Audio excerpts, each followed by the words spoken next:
Que la grâce et la paix vous soient multipliées de la part de Dieu notre Père et du Seigneur Jésus-Christ.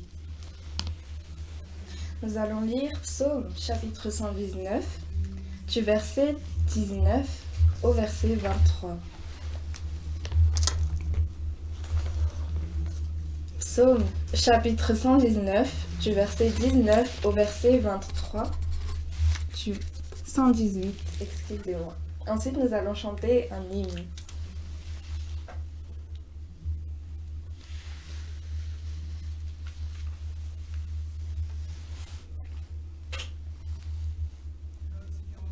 Lisons Psaume chapitre 118, du verset 19 au verset 23, au nom de Jésus. Ouvrez-moi les portes de la justice, j'entrerai, je louerai l'Éternel. Voici la porte de l'Éternel, c'est par elle contre les justes. Je te loue parce que tu m'as exaucé, parce que tu m'as sauvé. La pierre qu'ont rejetée ceux qui bâtissaient est devenue la principale de l'angle. C'est de l'Éternel que cela est venu, c'est un prodige à nos yeux. Amen.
C'est ta promesse, Jésus. Tu m'as dit, je ne vais jamais te quitter, je ne vais jamais t'abandonner. Nous te remercions, Seigneur, car ta parole, à cause de ta parole qui est vraie, nous pouvons nous tenir debout pour organiser ce culte et pour t'écouter, toi, Dieu le Père, Dieu le Fils, Dieu le Saint-Esprit, qui enseigne ton peuple, ton Église, sur l'héritage que tu vas nous offrir. Saint-Esprit, guide-nous en ce moment.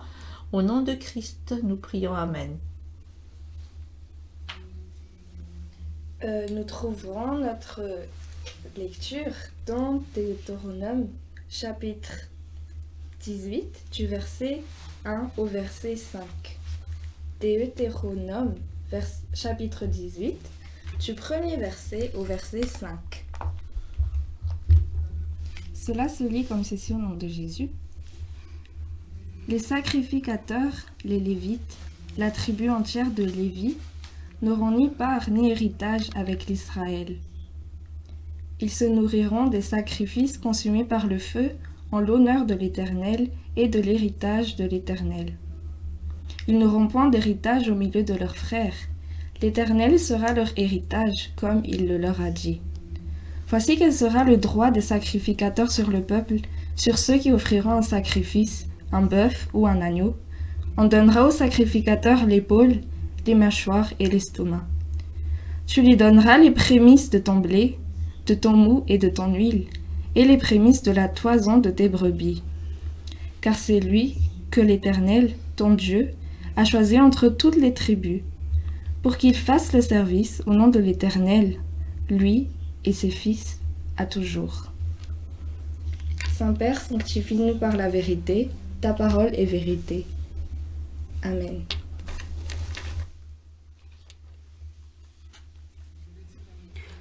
Ce que nous allons voir aujourd'hui, c'est l'héritage des sacrifices des Lévites. Les sacrifices des Lévites. Nous avons lu le Deutéronome et la parole de Dieu nous a dit au verset 2, Deutéronome chapitre 18, verset 2, ils n'auront point d'héritage au milieu de leurs frères. Là, la leçon est terminée, du coup on peut rentrer.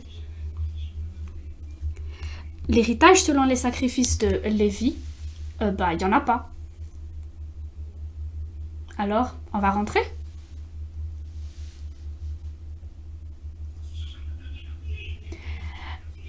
Il y a plusieurs questions qu'on peut se poser par rapport à ce que la parole de Dieu nous dit ici. Pourquoi c'est pas selon les sacrifices des Lévites que l'héritage va être donné aux enfants d'Israël ou à nous, mais selon les Judes. Demain, nous allons parler des héritages selon les Judas. Mais pourquoi c'est pas selon les Lévites que Dieu nous donne son héritage? Mais avant tout ça, quelle est réellement la raison de ces sacrifices? Pourquoi on ne parle pas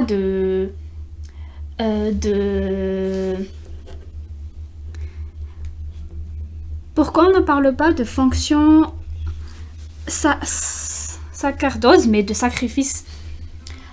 La foi, c'est une religion que Dieu nous a offert.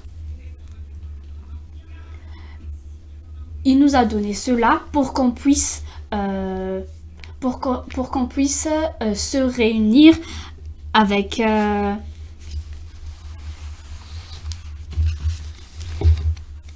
c'est une religion qui nous permet de nous repentir. Quand Adam et Ève ont fait du mal, quand ils ont mangé le fruit interdit, le péché est entré et à cause de cela, ils se sont séparés de Dieu.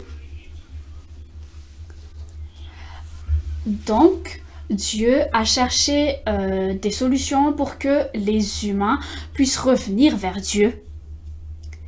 Ce ne sont pas les humains qui sont allés vers Dieu, mais c'est lui-même qui a tout fait pour aller vers nous. Prenons le Genèse chapitre 3 au verset 11. Quand Dieu est arrivé dans l'Éden, il avait demandé « Homme, où es-tu » Et lui, pendant que l'homme, lui, il se cachait. « Mais qu'est-ce que tu fais là-bas ?»« J'ai peur de toi parce que tu as mangé le fruit ?»« Non, c'est pas moi, c'est la femme. » La question c'était « Est-ce que tu as mangé le fruit ?» Et la réponse c'était censée être « Oui, je l'ai mangé. » C'est pas la réponse que c'est la femme qui a fait ça, non. Et Dieu est allé vers la femme et il lui a demandé qu'est-ce que tu as mangé? Et elle encore elle a contredit non, c'est pas moi. Ils ont pas admis leur tort. C'est ça le problème des êtres humains. Quand tu fais quelque chose de mal, tu dois l'admettre directement et demander pardon. Parce que Dieu, il saura toujours. Peut-être que les autres humains, ils verront pas ça, mais Dieu, il verra. Dans Genèse, chapitre 3, verset 11. 21, pardon. L'Éternel Dieu fit des habits en peau pour Adam et pour sa femme, et il les leur mit.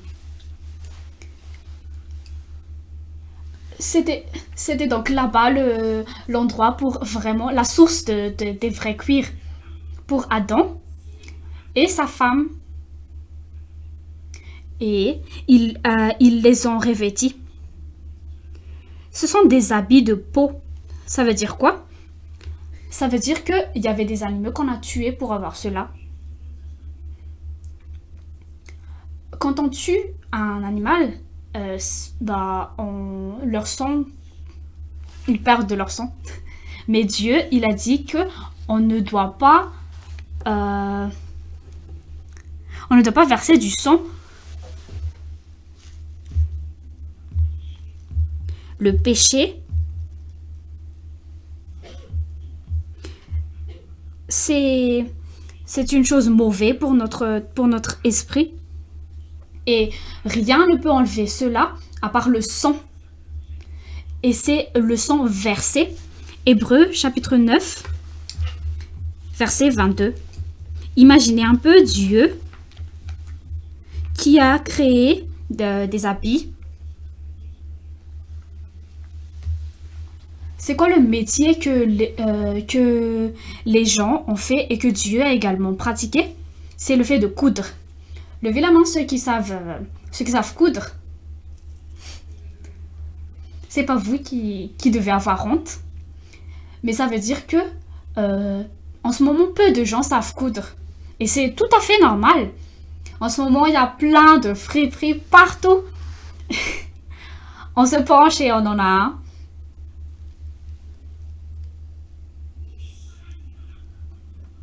Dieu a pris la peine de se réconcilier avec nous. Et c'est là qu'on a versé le sang de l'animal. C'était écrit dans le Genèse, chapitre 3. C'était pour qui ces habits? C'était pour Adam et sa femme. Donc, il les revêtit de cela. Ces habits reflètent les vêtements des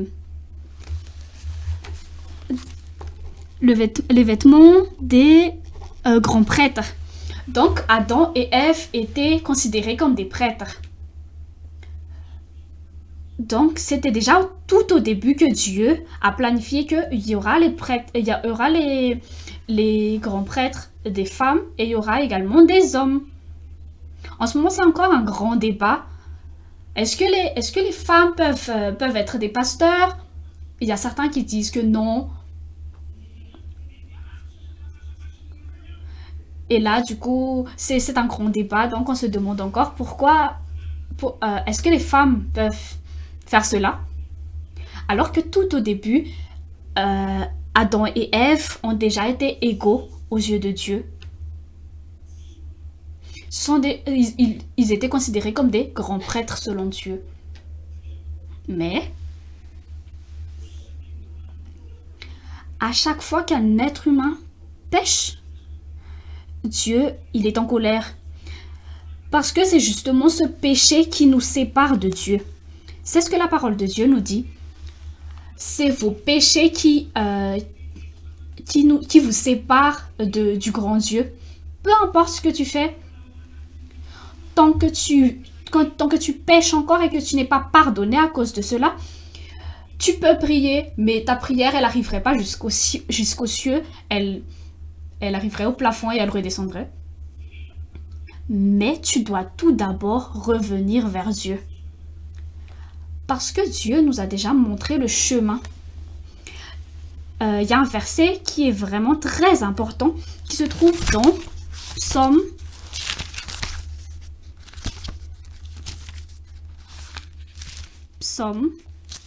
chapitre 7.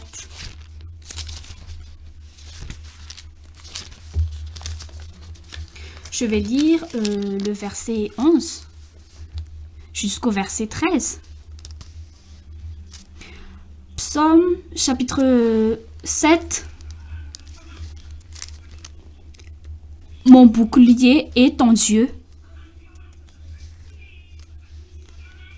Dieu est un juge. Dieu s'irrite en tout temps.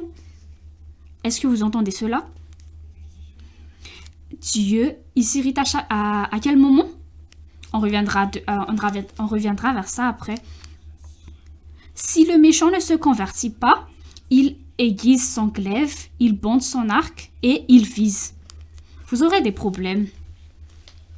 Là, Dieu, il est en colère.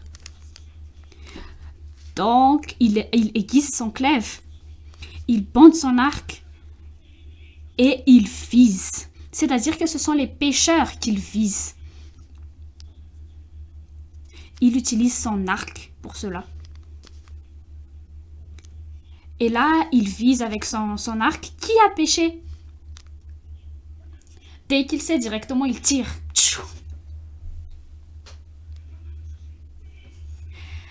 Dieu qui s'irrite en tout temps. Regardez-vous entre vous et faites semblant d'être en colère. Ne rigolez surtout pas. Là, je vous explique très bien le truc. Est-ce que vous pouvez pas être en colère? Ok, c'est pas grave. Regardez-moi alors. Donc, Dieu qui s'irrite. Là, il est là en mode, ouais, je suis en colère, là. Ses yeux gonflent, ses lèvres gonflent. Il est là en colère. Les autres, quand ils sont en colère, ils disent des gros mots. Dieu, quand il est en colère, il...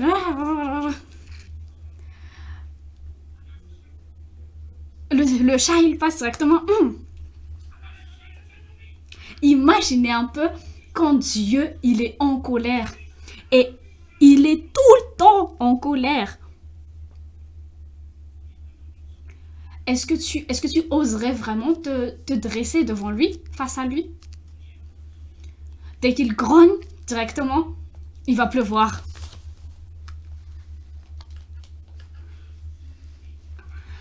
Quand tu ne prêches pas, au verset 12, il dit: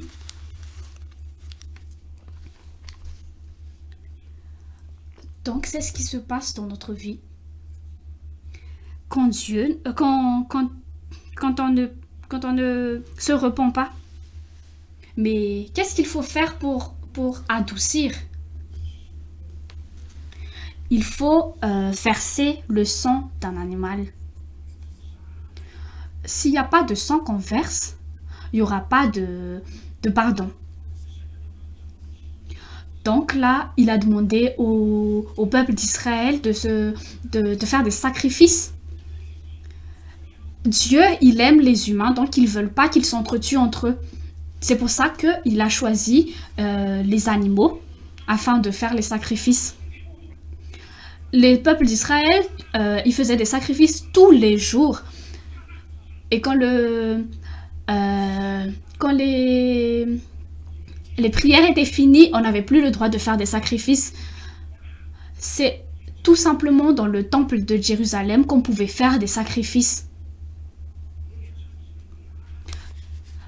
Donc imaginez, ici on va tuer des moutons chaque dimanche. On ne peut pas faire ça. C'est uniquement dans le temple de Jérusalem qu'on peut faire ça. Mais la question est, si on se fie à notre observation de tout à l'heure, qui est pourquoi ce sont les ancêtres de Lévi qui ont été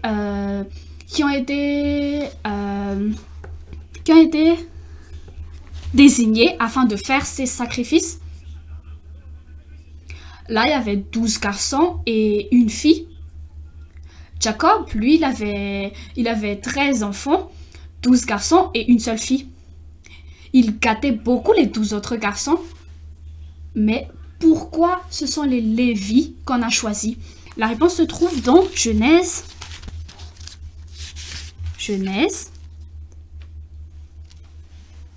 chapitre 4, chapitre 34, pardon. quand tu arriveras à la maison, je vous demande de lire cette histoire. Mais je ne vais pas vous lire ça maintenant. Donc, du verset 11 jusqu'au verset 5. Dine, la fille que Léa. Donc, Dine, en fait, c'est la fille unique de Jacob. Dina, la fille que Léa avait enfantée à Jacob, sortit pour voir les filles du pays. Elle est donc sortie afin de faire du tourisme. Elle regardait les jeunes filles dehors. Elle fut aperçue de Séchem, fils de Hamor, prince du pays. Elle est allée toute seule. Faites attention, les filles d'Ambouibou. Quand vous sortez toute seule. On continue l'histoire. Fils de Hamor, prince du pays. C'était donc un prince. Séchem était un prince. Il l'enleva. Il a enlevé qui? Dina. Et après, coucha avec elle et la déshonora. C'est pour ça que je vous dis, faites attention, vous les filles d'Ambouipou. Peut-être que tu aimes regarder des choses, tenter des choses, aller toute seule. Féranine. Et là, il a eu Dina. Quand une personne n'est pas en Dieu, il s'en fout totalement de toi. Peu importe si c'est Séchem, mais quand il a vu Dina, il était émerveillé. C'est qui ton père, c'est qui ta mère? Il s'en foutait. Les hommes qui n'ont pas peur de Dieu s'en foutent de toi. Ils te considèrent comme un objet.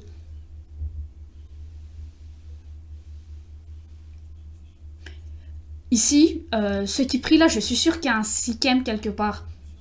Attention. La parole de Dieu ne ment jamais.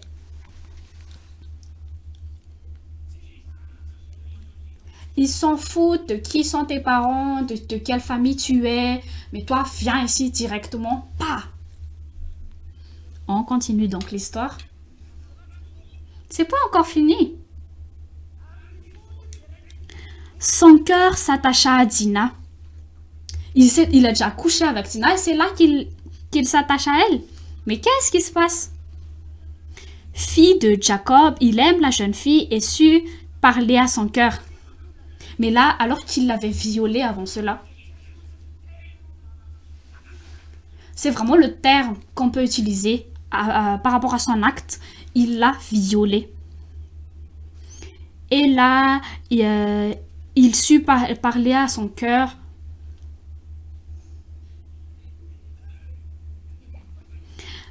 Verset 4. Et Séchem dit à Hamor, son père, « Donne-moi cette jeune fille pour femme. » Jacob apprit qu'il avait déshonoré Dina, sa fille, et comme ses fils étaient au champ avec son troupeau, Jacob garda le silence jusqu'à leur tour. Il avait mal au cœur. Imaginez cela, chère demoiselle. Votre père, votre frère, ils ont mal au cœur. À cause de ce que les gens font du mal avec vous. On passe directement au verset 11. Je vous conseille de lire cela quand vous serez à la maison parce que c'est vraiment une belle histoire. Arrêtez direct, ne regardez pas la télé, mais lisez cela, c'est vraiment intéressant. Donc au verset 11, Séchem dit au père et aux frères de Dina, « Que je trouve grâce à vos yeux, et je donnerai ce que vous me direz. » Ça devient un problème entre peuples. Le viol qu'il a fait subir à Dina.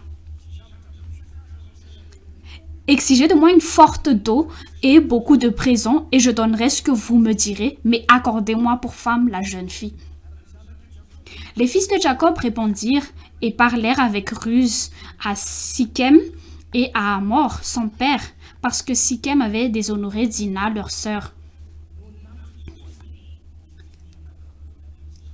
Et là, bien sûr, il aura des problèmes. Ils leur dirent, c'est une chose que nous ne pouvons pas faire que de donner notre sœur à un homme incirconcis, car ce serait un opprobre pour nous. Nous ne consentirons à votre désir qu'à la condition que vous deveniez comme nous et que tout mâle parmi vous soit circoncis.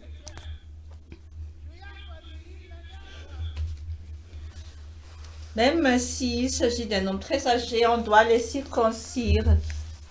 Et heureusement qu'on est en hiver. Alors nous vous donnerons nos filles et nous prendrons les vôtres pour nous et nous habiterons avec vous et nous formerons un seul peuple. En revanche, si vous ne voulez pas nous écouter et vous faire circoncire, nous prendrons notre fille et partirons. Donc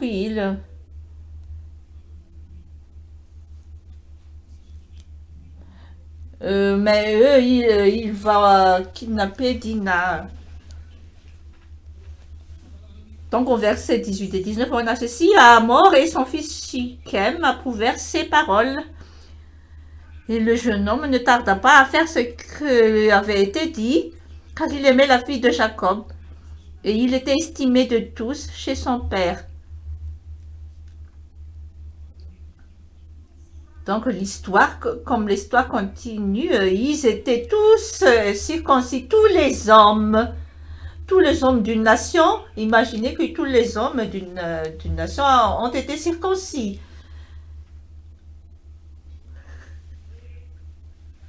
Imaginez qu'on a fait ceci ici à Mopo. Et demain matin, voyez comment seront les hommes demain.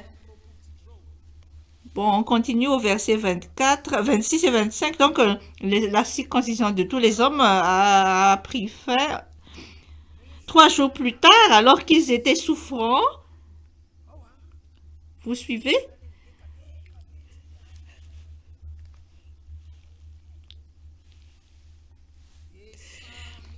Siméon et Lévi, deux fils de Jacob, frères de Dina, prirent chacun leur épée. Donc, si vous ne vous repentissez pas à l'Éternel, il va aiguiser son épée. Est-ce que c'est clair? Alors, les deux fils de Jacob prirent chacun leur épée, c'est-à-dire Siméon et Lévi, frères de Dina, et surprirent la ville qui se croyait en sécurité et tuèrent tous les hommes. Donc, ils ont bien entendu, les hommes ont souffert et ils n'ont rien pu faire pour se défendre. Au verset 26, ils passèrent aussi au fil de l'épée Hamor et son fils Sichem. Ils enlevèrent Dina de la maison de Sichem et sortirent. Et c'est là qu'on a pu sauver la jeune fille. Dina n'a pas fait attention, elle était sortie toute seule sans avoir mis au courant ses parents, ses frères. Elle était sortie pour voir les filles et elle a rencontré la mort. Et une nation tout entière a rencontré la mort. Au verset 30 et 31, Jacob dit alors à Siméon et Lévi, « Vous me troublez en provoquant le dégoût des habitants du pays, des Cananéens et des Phérésiens envers moi. Je n'ai qu'un petit nombre d'hommes, et ils se rassemblèrent contre moi, me frapperont, et je serai détruit avec ma famille. Qu'est-ce que vous avez fait, vous les gars ?» La réponse au verset 31, ils répondirent, « Peut-on traiter notre sœur comme une prostituée ?» Voilà.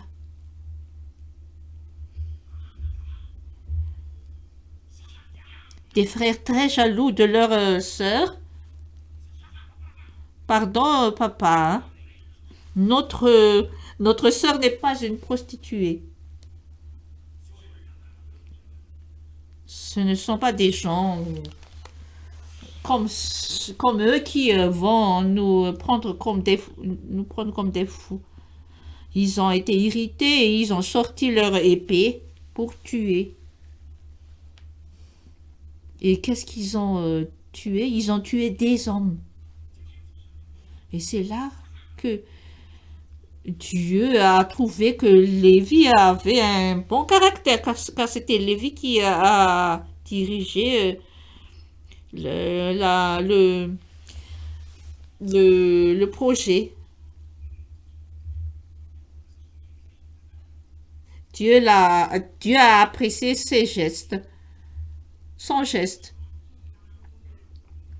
Quelle est la raison pour laquelle il a tué ces hommes-là? À cause de leur péché. Il leur a répondu avec la mort. Mais il y a une question qu'on pose à Dieu. Mais Lévi et Simon, eux aussi, ont péché car ils ont tué des hommes. Alors, on doit aussi les tuer, non? Donc, une vengeance. Donc, on aura toujours des vengeances sans arrêt, alors. Et qu'est-ce qui va rester? Par conséquent, personne. Alors, Dieu a dit, Lévi, toi, tu es jaloux de la sainteté de Dieu. Et je t'adore, j'adore ton geste, mais afin que toi, tu ne tues des hommes, pourtant toi, tu te passionnes pour la sainteté de Dieu, alors je vais organiser un rite pour Israël, alors ce sera des brebis et des bœufs que tu vas tuer chaque jour pour les péchés du peuple. Donc Dieu, lui, il est très intelligent. J'ai apprécié le geste de Lévi qui était très jaloux de la sainteté. Mais lorsque toi, tu es trop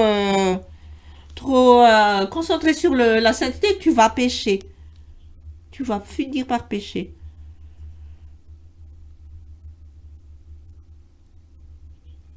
Mais l'Éternel, lui, il a dit, Lévi,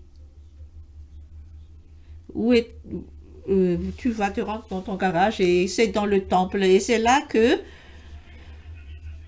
tout le peuple d'Israël qui pêche va devoir apporter des veaux, des brebis que les enfants de Lévi vont tuer. Là, dans le temple. Et eux seuls peuvent pratiquer cela.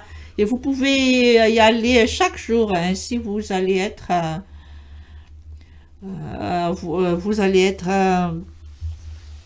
rassasié. Ézéchiel 14.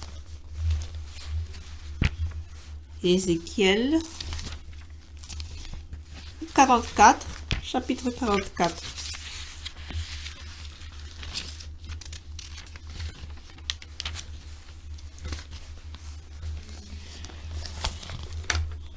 Les versets 16 et 15 et 16, et puis on va continuer avec les versets 23 et 24.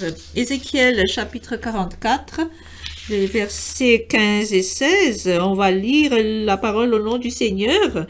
Quant aux prêtres, aux Lévites qui descendent de Tsadok et ont persévéré dans le service de mon sanctuaire, lorsque les Israélites s'égaraient loin de moi, vous vous souvenez ce qui se passait sur la montagne de Sinaï? Ils s'approcheront de moi pour me servir. Ils se tiendront devant moi pour me présenter la graisse et le sang, déclare le Seigneur l'Éternel. Ils entreront dans mon sanctuaire et s'approcheront de ma table pour me servir et ils assureront mon service. Le verset 23 et 24. Ils enseigneront à mon peuple à distinguer ce qui est saint de ce qui est profane. Ils lui feront connaître la différence entre ce qui est impur et ce qui est pur. Donc, ils sont devenus des enseignants, ces enfants de Lévi, qui sont des prêtres. Ils vont leur enseigner ce qui est saint et ce qui est profane. Au verset 24, en cas de conflit, ils rendront la justice. Dieu, lui, il est un juste juge, mais il a accordé toutes ses fonctions à Lévi. Ce sont eux qui rendront la justice et ils jugeront d'après mes règles. Ils respecteront aussi mes lois et mes prescriptions dans tous mes fêtes. Et ils feront de mes sabbats des jours saints. Au verset 28, lisons ensemble le verset 28. Au nom du Seigneur, ils auront un héritage. C'est moi qui serai leur héritage.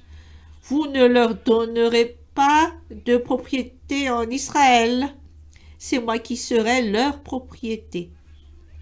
Donc vous aurez un héritage. Oui, merci, merci papa. Et quel est notre héritage? C'est moi. Ah bon? Donc qu'est-ce qu'ils auront comme héritage? Peut-être des terres et tout ça. Mais Dieu, lui, il a dit non, ce ne sera pas des propriétés, des terres. Vous n'aurez aucun héritage.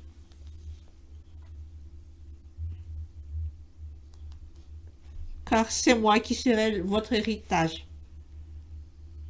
Car moi, je vois en vous mes caractères. Si on vous donne un héritage, vous allez créer des malheurs. Ils n'ont jamais eu d'héritage et voyez comment ils agissent. Lorsque vous rentrerez chez vous, essayez et imaginez que vous venez d'être circoncis et vous n'avez pas de protection, vous êtes si fatigué. Ils ont entendu 3 jours, les vieux Siméon, et ils ne pouvaient pas se défendre. Pourquoi est-ce qu'ils n'ont pas entendu le fait qu'ils deviennent forts pour leur combattre, mais ils les ont entendus à être faibles pour les combattre. Donc Dieu a dit, attention Lévi, j'aime tes gestes, mais toi tu es trop violent, tu ressembles à Séchem. Dina, elle ne pouvait pas résister à Séchem. Il était un homme très fort, costaud. Et Dina était une jeune fille très belle. Et il la plaque. Il l'a violée. Alors Dieu il a dit, Lévi, toi tu as agi comme Séchem. Tu as attaqué une personne sans défense et des personnes sans défense et ils ne peuvent pas se défendre. J'aime le fait que tu es très jaloux de la sainteté, mais je n'aimais pas ta violence. Donc je serai ton héritage, ce sera suffisant pour toi. Tu ressembles à moi. Tu entres dans le temple. Tu entres dans le temple et là, tu seras avec les brebis et les moutons. Ces sacrifices, ces animaux ressemblent aux personnes qui ont péché.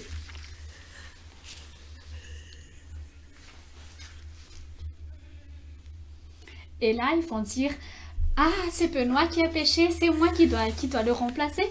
Les brebis et les bébés, les brebis qui n'ont rien fait, pourquoi c'est eux qui doivent payer pour cela? Ils n'ont rien fait.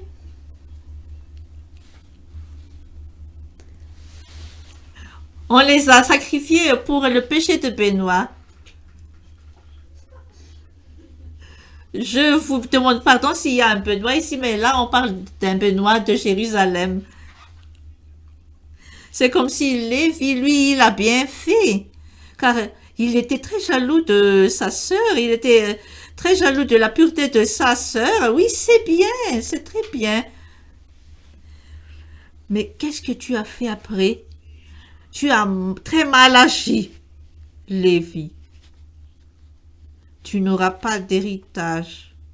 Demain, on parlera de l'héritage du sacrifice de Judas. Dieu ne laissera pas son peuple sans héritage. Donc demain, on en parlera. Prions. Dieu notre Père, nous te remercions. Car ta parole est la vie. Et la vie, non pas dans le passé, car la Bible, car il y en a qui disent que la Bible était écrite il y a plusieurs années, et pourtant, on y parle de viol et de violence, de meurtre, et là, ce sont des réalités dans le présent. Ta parole parle des réalités dans le présent, et tu es un bon Dieu. Tu es un Dieu saint, tu es un Dieu juste, tu es un Dieu qui est jaloux de nous. Mais aussi ta parole a affirmé que ils ont tous péché. Et ils n'ont aucune gloire, aucune justification de ta part. Nous te remercions de nous avoir donné ta parole afin que nous pouvions examiner notre vie, examiner notre foyer, examiner notre famille afin de se poser, est-ce que nous respectons nos parents, est-ce que nous aimons les uns les autres, est-ce que les parents, eux, savent protéger leurs enfants, est-ce que les frères savent se protéger les uns les autres, et qu'est-ce que les églises, elles font? Seigneur, ce sont des questions que ta parole arrive à donner une réponse. Mais soyez compatissants envers nous, car si nous ne savons pas nous repentir, nous allons mourir. Notre Père qui est aux cieux, que ton nom soit sanctifié, que ton règne vienne, que ta volonté soit faite sur la terre comme au ciel. Donne-nous aujourd'hui notre pain de ce jour. Pardonne nos offenses comme nous avons pardonné à ceux qui nous ont offensés. Ne nous soumets pas à la tentation, mais délivre-nous du mal. Car c'est à toi qu'appartient le règne, la gloire, la force, au siècle des siècles. Amen. Je vous rappelle qu'on va faire quelque chose de très important ce samedi. Nous avons eu un projet à Mboupou, un projet qui s'appelle Fumadiou. Donc on se donne rendez-vous ici à 8h30 ce samedi. Donc, apporter des balais, des bêches et tout ça. On va partir d'ici pour nettoyer. On va être des modèles pour les autres. Nous aussi, nous aimons la pureté physique. Donc, parlez-en aux amis, car là, on va pratiquer aussi la parole de Dieu. Donc après la bénédiction, on a un cantique à chanter. Donc écoute, que cette bénédiction vous soit vraie. Au nom de notre Seigneur, que Dieu, le Père de Jésus-Christ, notre Sauveur, qui nous a tant aimés, a donné Jésus-Christ afin qu'il nous guide dans le Saint-Esprit, afin que nous devenions des vrais enfants de Dieu, afin que nous ressemblions vraiment à Dieu, Dieu qui est compatissant envers tous et qui pardonne tous les péchés. Amen.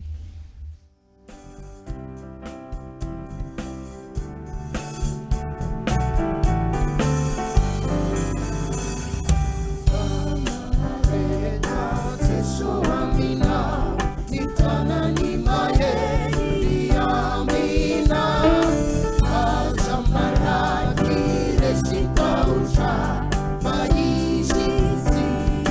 Alamina,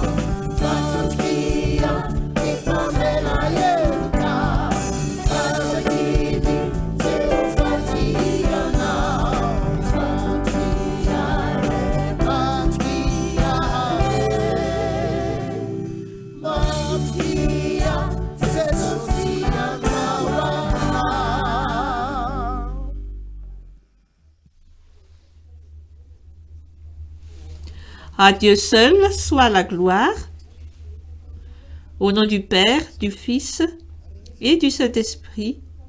Amen.